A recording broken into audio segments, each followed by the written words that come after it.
ये जो वीडियो बना रहा हूँ ना मैं, आदमियों के राइट्स के लिए बना रहा हूँ। कई बार पत्नियां जो हैं पति के ऊपर, पति के रिश्तेदारों के ऊपर फर्जी झूठे एलिगेशन लगा देती हैं। उस कंडीशन में पति क्या करे?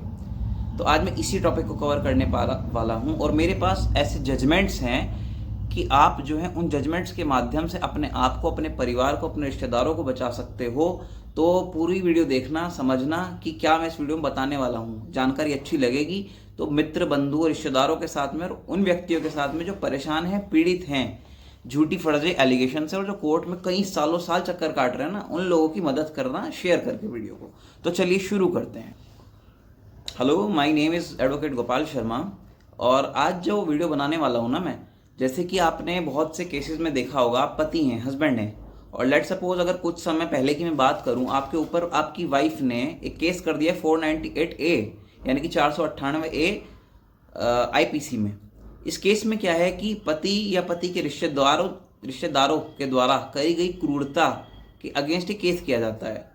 मोस्टली केसेस में हमने देखा है खाली सिर्फ 498A ही नहीं, साथ ही साथ धारा अटैच कर दी जाती है डीपी एक्ट यानी कि डोवरी प्रोहिबिशन एक्ट की धारा भी लगा दी जाती है। मोस्टली हमने देखा है कि 3 और 4 सेक्शन इसमें लगा दिए जाते हैं। जैसे आप एफआईआर में देखते हैं कि 498A हुई, 3/4 दहेज प्रतिषेध अधिनियम हो गया, या साथ साथ 323, 504, 506 या फिर 316 या फिर सो मैनी अदर धाराएं लगा दी जाती हैं।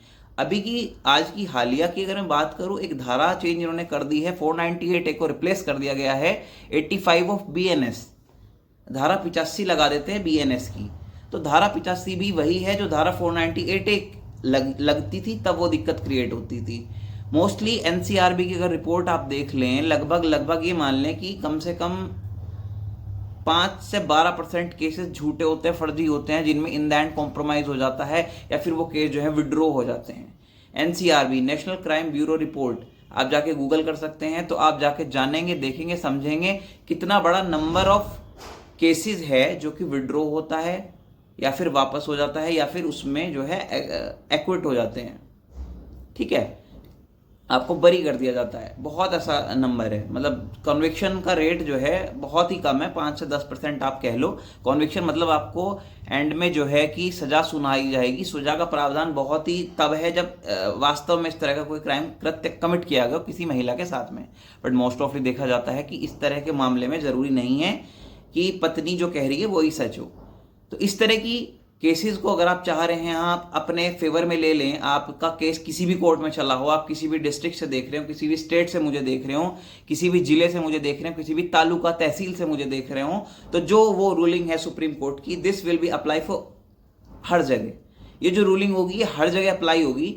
इस रूलिंग का बहुत ही सिंपल सा रूल है कि ये सुप्रीम कोर्ट की रूलिंग है। सुप्रीम कोर्ट की रूलिंग जो है हर जगह एप्लीकेबल होती है।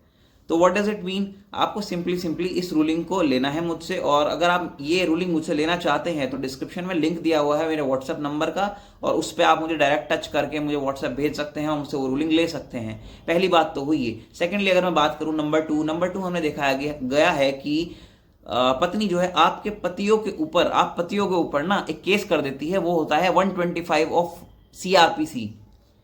इसको बोलते हैं मेंटेनेंस, या फिर अपना लोकल लैंग्वेज में, लेमन लैंग्वेज में बोलते हैं भाई खर्चे का मुकदमा कर दिया हमारे ऊपर। तो लड़की ने, पति परेशान, उसके घर वाले परेशान, सब सदमे में पहुंच रहे, भाई क्या करे, रातों की नींद हराम हो रही है, क्या करा जाए, करे तो करे क्या, क्या कर क्या सकते हैं। सी फर्स्ट ऑफ ऑल, ना घबराना है ना परेशान होना है। You have to take legal advice from a good lawyer. आपको एडवाइस चाहिए, या तो आप मेरी वीडियो अच्छे से ध्यान से देखें, पूरी देखें, समझें मैं क्या कह रहा हूँ, क्या बता रहा हूँ, क्या एडवाइस कर रहा हूँ, उसको समझें, अप्लाई करें लाइफ में और शेयर भी करें जो भी बेचारे परेशान हैं लोग।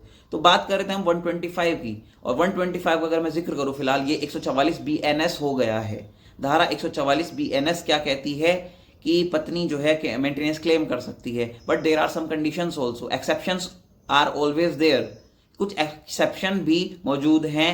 पत्नी किस कंडीशन में पति से पैसे नहीं ले सकती है, तो you have to prove it in the court room. And how will you prove that?